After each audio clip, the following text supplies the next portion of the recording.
Hello the viewers, I Subhasish Kundu welcome you all in watching my video lecture on inflation. It is the one important burning topic in macroeconomics.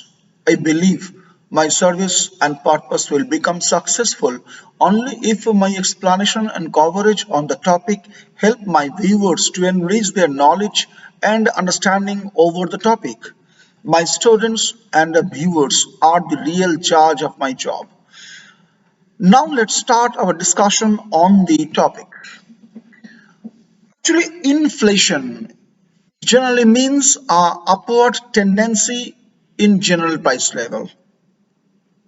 Whenever price level increasing persistently and at an appreciable rate, then the economy defines it as inflation.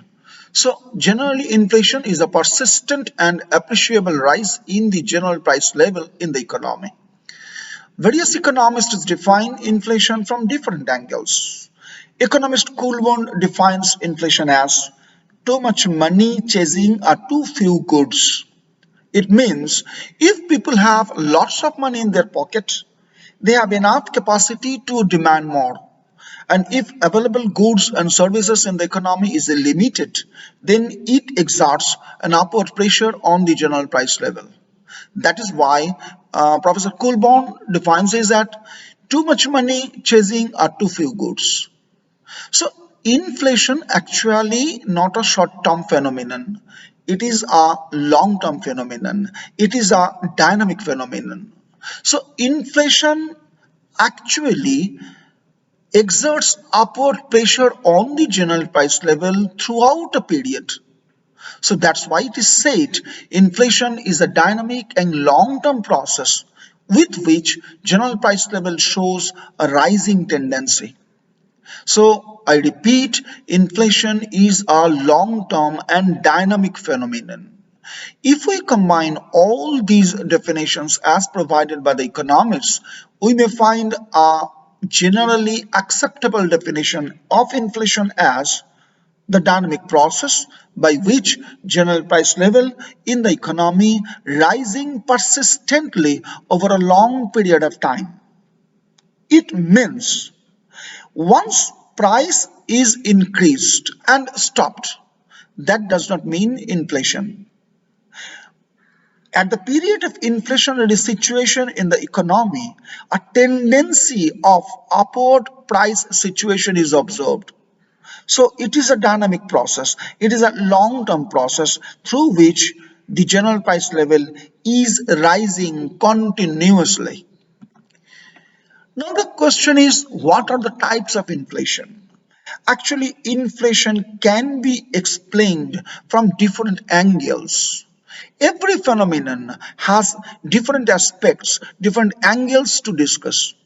Similarly, inflation in the economy can be explained from three different categories. One, from its source or from its reasons behind inflation. Other one is degree of strength of inflation, and third one is nature of inflation. So if we like to find the sources or the origin or the reasons behind inflation, we may find three different categories. One, demand pull inflation. Two, cost push inflation. And three, structural inflation. Now first come to the point, what about demand pull inflation? You just try to understand the term demand pull. That means demand pulling the inflation rate up from the above. How it can be explained? If total supply of goods and services in the economy are fixed, that is, if in the economy have perfectly inelastic supply of the articles of the goods and services, then any increase in aggregate demand in the economy creates excess aggregate demand. That means it exerts an upward pressure on general price level. Now the question is, what are the components of aggregate demand? Households, they are committed for consumption. Firms, they go for investment. They go for government spending to finance development programs for the welfare of the inhabitants of the country. So consumption, investment, and government spending, these are the three important components of aggregate demand. So any increase in of these leads to total increase in aggregate demand. And aggregate supply is fixed, while aggregate supply is in perfectly inelastic situation, then we find increase in aggregate demand, then we find excess aggregate demand, which exerts an upward pressure on general price level. So demand pull inflation is the dynamic process by which general price level in the economy rising persistently over a long period of time caused by an increase in aggregate demand. I repeat, caused by an increase in aggregate demand for commodities with perfectly inelastic supply of commodities. So it means increase in aggregate demand pulling the general price level up from the above. Now come to the point, cost push inflation.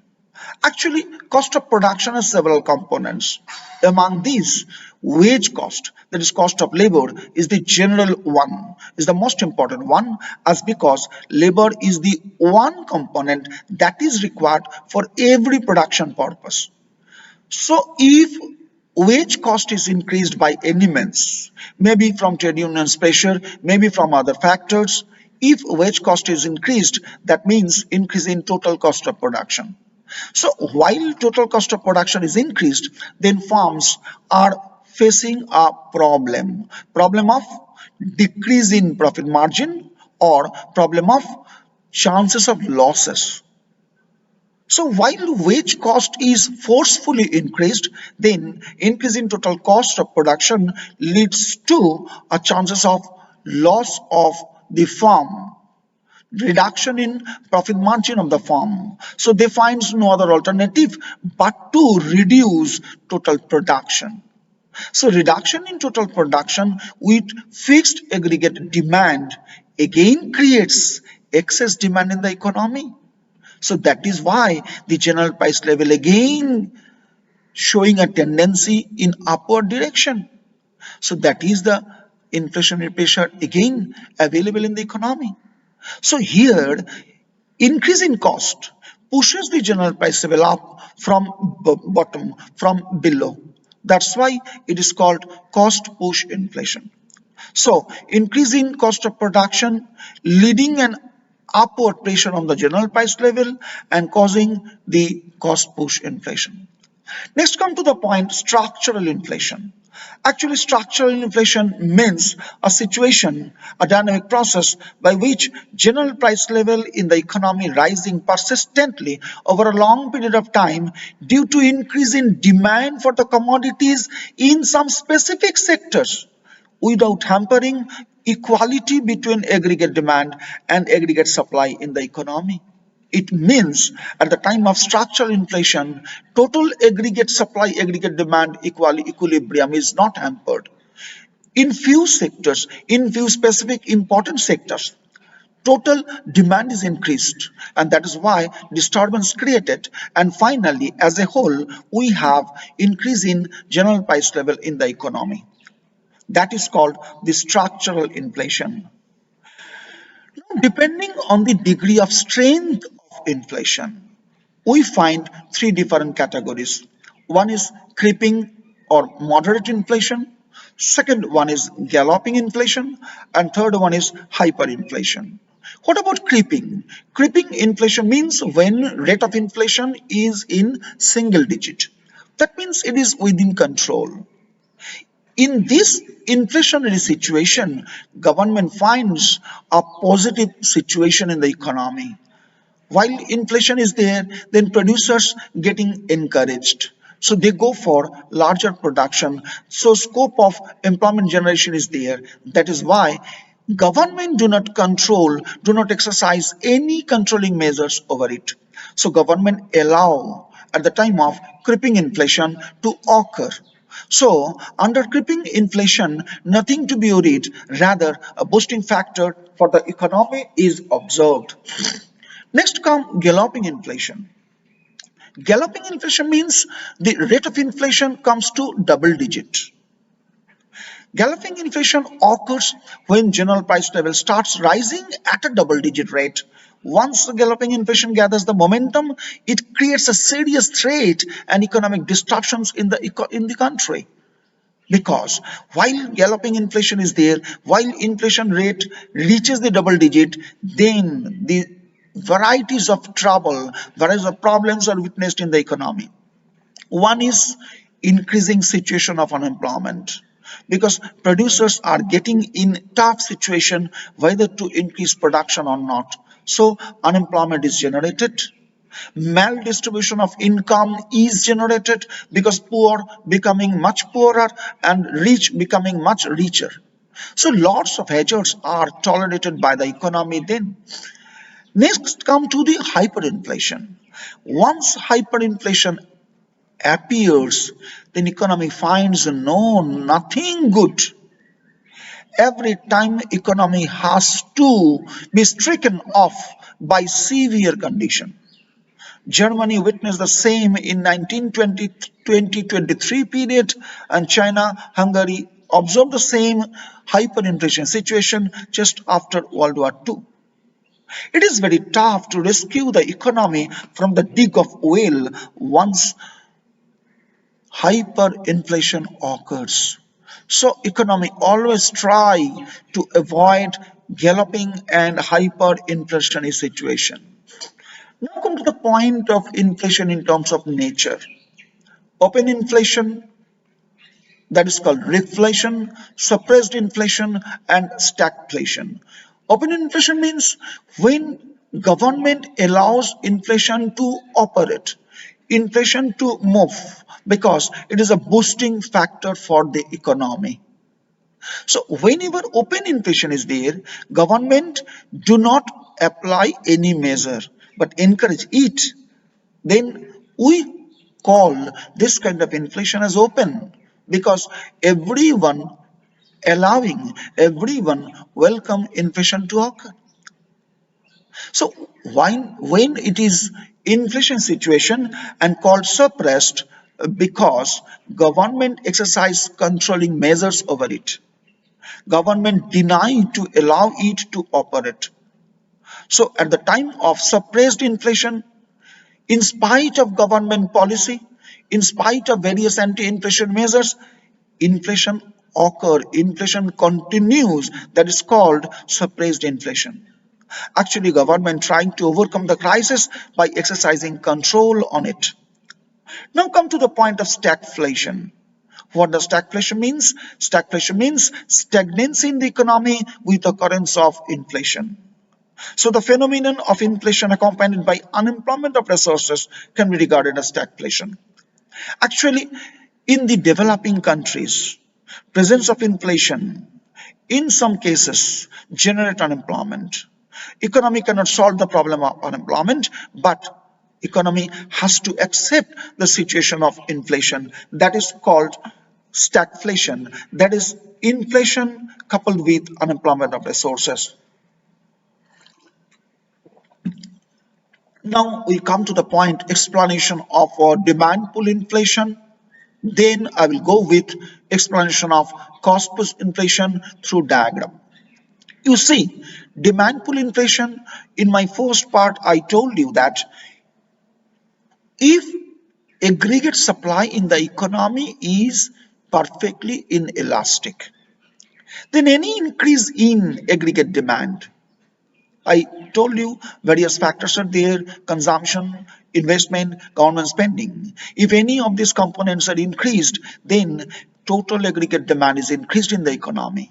That creates an excess aggregate demand that leads an upward pressure on the general price level.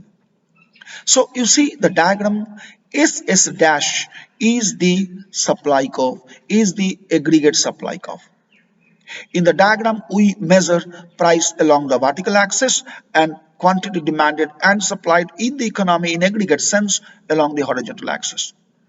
So SS dash, I repeat, SS dash is the aggregate supply curve and the demand curves sloping downwards. The primarily D1 dash is the demand curve. We find K is the point of equilibrium where demand supply meets each other. From point K, you find supply curve becomes vertical. That means perfectly inelastic supply situation occur there. So if aggregate demand is increased for any means of the components of aggregate demand, the demand curve shifts rightward from D1 dash to D2 dash. So for that rightward shift, equilibrium moves above point K and the price level increase to P2. And again, if demand further increased, then the demand curve shifts to D3 dash and equilibrium again moves up. So general price level again goes to P3. So what we observed here? We observe here that increase in aggregate demand with no change in aggregate supply, with perfectly inelastic aggregate supply, general price level in the economy rising persistently, and that means increase in aggregate demand pulling the general price level from above. So that is the explanation of demand pool inflation through diagram. Next comes to the point of cost push inflation. You see, again, aggregate demand and aggregate supply, the two curves meet each other at point E1. So while price level is P1, now suppose cost of production has been increased and specifically wage cost has been increased. So increase in wage cost means as a whole the economy suffering an increase in cost. So while cost of production is increased due to increase in wage cost, it is called wage price spiral because increase in wage cost leads to increase in total cost of production, leads to reduction in profit margin. That's why producers finds no other alternative but to reduce total production. So while the producers reduce total production to avoid losses or to check the loss in profit margin, the supply curve shifts leftward. So again, excess demand create in the economy that exerts another upward pressure on general price level. So diagrammatically, aggregate supply line, previously it was AS, now shifts leftwards to AS dash. A new equilibrium takes place at the left of the earlier equilibrium point at E2. So general price level again goes up to P2. So upward tendency on the general price level due to increase in cost, due to increase in basically the wage cost leads to cost push inflation. So we can find under cost push inflation, aggregate supply in the economy is reduced. That creates an excess demand situation of the goods and services. So that is finally leads to inflation tendency in the economy. Now come to the point causes behind inflation. Actually, inflation means either increase in aggregate demand or decrease in aggregate supply. So we have to find the situations why aggregate demand is increased. Aggregate demand can be increased, either people have lots of money in their pocket, either people have their enhancement of their capacity, or total aggregate demand in the economy is increased for any reason. So we have to search the reasons behind increase in aggregate demand. First point, deficit financing. To finance the development programs, government go for budget. If government finds expenditure in larger quantities over their revenues. That is called deficit budget. So income is less than planned expenditure. To finance these development programs, government has to go for deficit financing. They borrow loan, they borrow from the central bank, so that is new money is injected in the economy. Next comes to decrease in direct tax. Decrease in direct tax means increase in disposable income of the people that leads to increase in aggregate demand through increase in consumption. Next comes increase in government expenditure. Government expenditure is an important component of aggregate demand. So any increase in government spending leads to increase in total aggregate demand. Next, fourth point comes increase in private investment. So again, farms go for investment. So if farm go for higher investment, then that leads to increase in total aggregate demand. And if aggregate supply remain unchanged, then that will lead to excess demand in the economy and exerts again upward pressure on the general price level. And next point, sir, rapid population growth in the economy, increase in volume of exports, cheap credit policy of the central bank. So if central bank announce cheap credit policy, that means people or the firms or other economic agents, they find avenues to spend more because cost of borrowing becoming little, becoming less. So that's why total aggregate demand is going to be increased again. Now other component is lack in supply, that is production is dropped. That creates again excess demand in the economy. So we have to search the reasons, we have to search the factors which are responsible for reduction in aggregate supply. Number one, inelastic supply of factor resources. So if factor resources are not available, then it is impossible to produce as per requirement. So if demand is increased but factors are not available, then the farms or the economy cannot produce as required. So it will create again excess demand in the economy. Next point comes to natural calamities. While natural calamities is there, then agricultural resources are lost. Agriculture is the main source of raw materials for the industries. So while natural calamities are there, severe loss is found in agricultural resources. That means raw materials of the industries. So again, total production is reduced. Next, come to the point industrial disputes. If industrial disputes occur in between the employees and employers, then total production should be hampered. Fourth point is increase in international market price. So if international market price of the commodities are increased, then our import of the articles become costly. So we have our cost of production should become higher. So that means again chances of cost push inflation is there. And finally, increase in price of crude oil.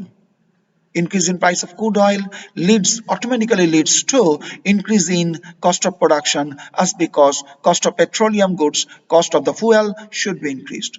So these are the responsible factors for inflation, as because either first one, that is responsible factors for aggregate demand, increase in aggregate demand, and second one responsible factor for reduction in aggregate supply. Both of these two actually leads increase in excess demand and creates an upward pressure on the general price level.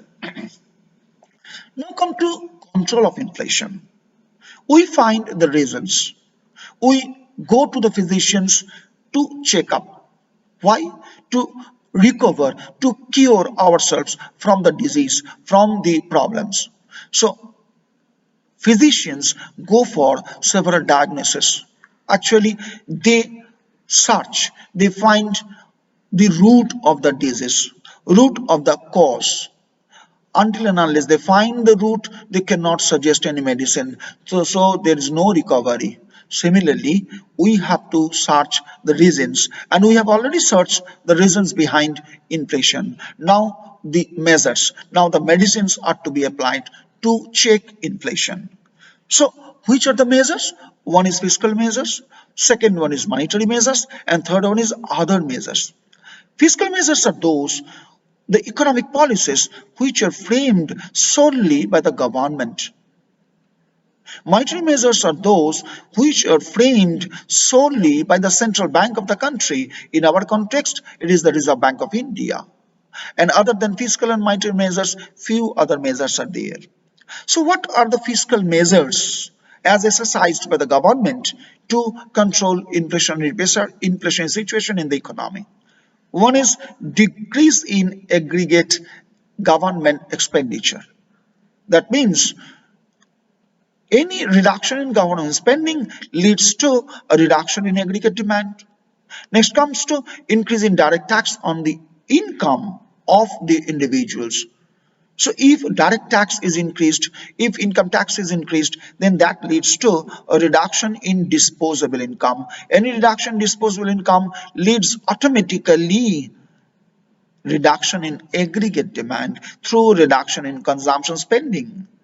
And third point is increase in public borrowing. Actually, in few occasions, government try to squeeze money available with the public. And if surplus money can be squeezed by the government, then aggregate demand in the economy should be reduced. And fourth point is increase in total volume of forced savings. Provident fund, various insurance schemes, all of these are forced saving schemes.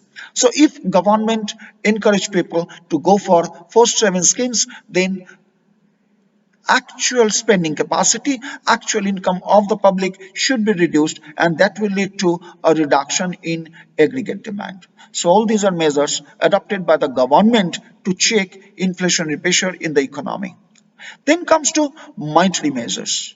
The measures initiated by the central bank of the country in controlling macroeconomic variables, which are those: number one, increase in bank rates. While central bank increase the bank rate, then liquidity strength available with the commercial banks is reduced, as because cost of borrowing of the commercial banks then increased. Next comes to increase in reserve ratios. Actually, two reserve ratios are there. One is cash reserve ratio, other one is statutory liquidity ratio. If both of these two are increased, then what happens? Liquidity available with the commercial banks is reduced. So they go for low provision of loan. That means credit creation is checked. So ultimately, total aggregate demand should be reduced. Next comes to sale of government bonds in open market, and other is selective credit control measures. Among the selective credit control measures, one important one is increase in minimum margin ratio. If minimum margin ratio is increased, then loan capacity of the public can be reduced. So these are the fiscal measures and monetary measures. Now come to other measures. Besides these two fiscal and monetary measures, there are three more. One is tax relief. If government impose tax relief for the producers, they will be encouraged to go for higher production. Number two is restriction on wage increase. Government may set up commission, government may impose restrictions not to increase the wage rate, so cost of production should not be increased, it will be checked to some extent. And third point is price control and rationing. Through public distribution schemes, government trying to favor the poor. So government impose a price control over the goods and services as provided by the government. So these are the measures initiated by the government and others. So it is important to note that not a single measure is sufficient to check severe inflation pressure in the economy. It will provide better result if all the measures are adopted in synchronization from different angles. Actually, all the measures are complementary of one another. So to ensure price stability, economy has to suggest all the measures in collaboration with others. Come to the point of difference between demand pull and cost push inflation. It is important one. What are the differences? Number one, under demand pull inflation, we find increase in aggregate demand. Whereas under cost push inflation, we find increase in cost of production as the primary reason. Number two, under demand pull inflation, the situation of full employment is an important reason behind aggregate demand, as because their aggregate supply fixed. But in case of cost push inflation, full employment concept is immaterial. Number three, under demand pool inflation, cost of production remain unchanged. Whereas under cost push inflation, aggregate demand remain unchanged. Number four, under demand pull inflation, diagrammatically, the aggregate demand curve shifts rightwards. Whereas under cost push inflation, diagrammatically, aggregate supply curve shifts leftwards. And finally, excess demand for the commodities pulls the price level up from the above. Whereas under cost push inflation, higher cost of production pushes the general price level up. Now come to the point, last point, that is inflationary gap. It is the important concept as developed by Keynes. According to Keynes, inflation situation emerges in the economy due to increase in aggregate effective demand at full employment of factor resources. So inflationary gap is the important concept as developed by Keynes in macroeconomics. So Keynes defines inflationary gap as the difference between aggregate demand and aggregate supply of articles in the economy at full employment of factor resources. Now we explain inflationary gap in a diagram. In the vertical axis, we consider consumption, savings, investment, government spending, and tax. Along with horizontal axis, we consider national income. You see, the aggregate demand function YD is equal to C plus I plus G, because these are the three aggregate demand components. And the upward rising curve YS, it is inclined at a 45-degree angle. It is C plus S plus T, that is aggregate supply line. So these two intersect each other at point E, aggregate demand and aggregate supply line. So at that situation, equilibrium income is YF star. We have considered full employment of resources are there. So at the equilibrium point E, we find equilibrium income is YF star. So we find aggregate demand is equal to E YF star, and also aggregate supply EYF star. No deficit, no surplus is there. Now suppose by any means either consumption can be increased, or investment can be increased, or government spending can be increased, aggregate demand is increased.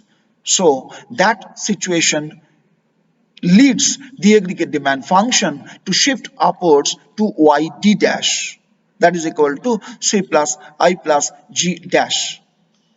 So at that situation, since full employment is there, equilibrium cannot be settled.